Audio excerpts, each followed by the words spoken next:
Season's greetings and welcome back to another video. Today we're going to be taking a look at an Asus Lamborghini laptop kindly sent over by a guy called Callum from Australian Computer Traders. They sell ex-government and refurbished computers. I bought from them many times before and there's a link in the description if you want to check them out. So let's take a look at this old Lamborghini laptop.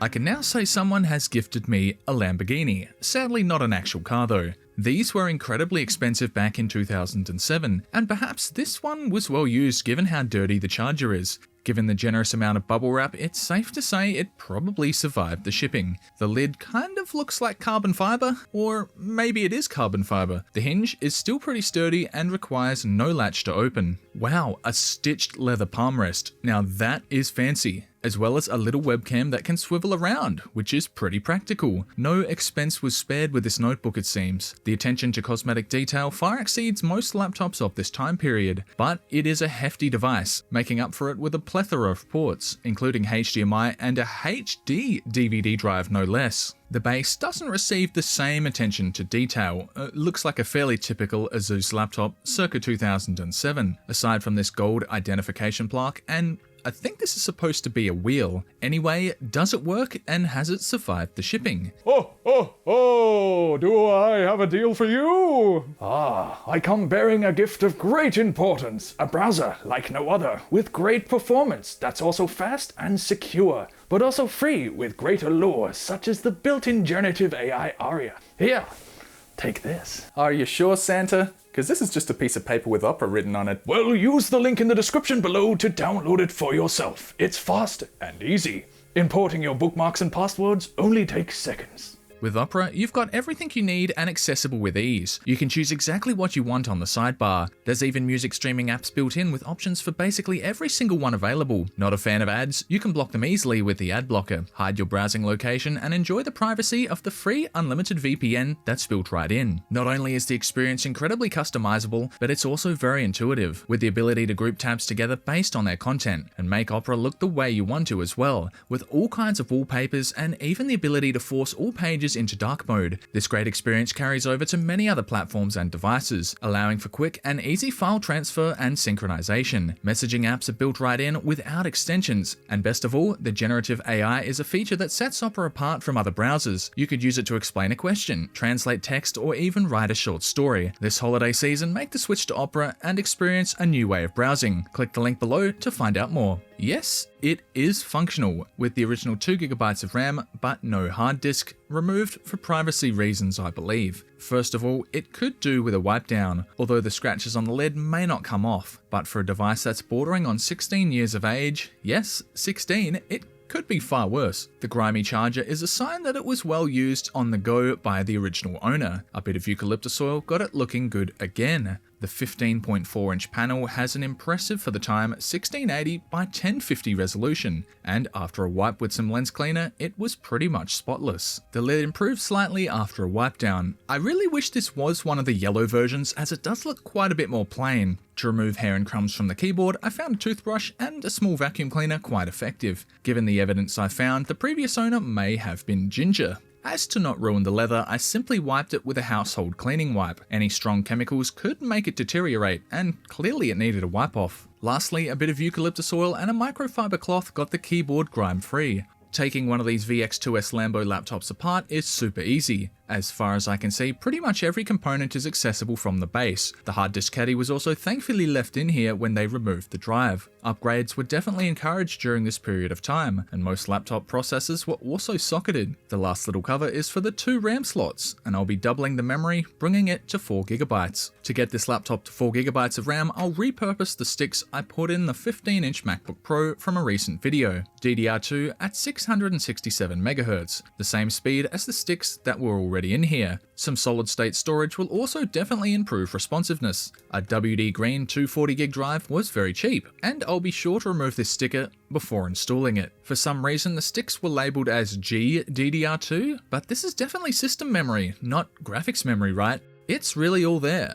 The heat sinks and both the CPU and GPU card. This is an MXM graphics card, meaning upgrades to some extent are possible, and at the time, this was one of the best graphic chips available. Do we dare void the warranty? The T7500 CPU in here was blazing fast back in 2008, and since it is socketed, you could upgrade it slightly further, but you may be limited by wattage and of course the thermal constraints of this single fan. With all the visible screws removed, the entire assembly lifts up and out pretty easily. The thermal paste in here, being original, is rock solid. I'll keep wiping it off with isopropyl alcohol as it is pretty tough to remove. Upgrading the graphics chip would be required if you wanted to run any modern games. However, without external power, it is limited to just 20 watts. This cooling assembly caters for the CPU and GPU, but surprisingly, it isn't too dusty, and I'll be sure to brush this off outside before I piece it back together. Well over a decade of heat has left the paste absolutely rock hard. Some new paste will definitely help with cooling.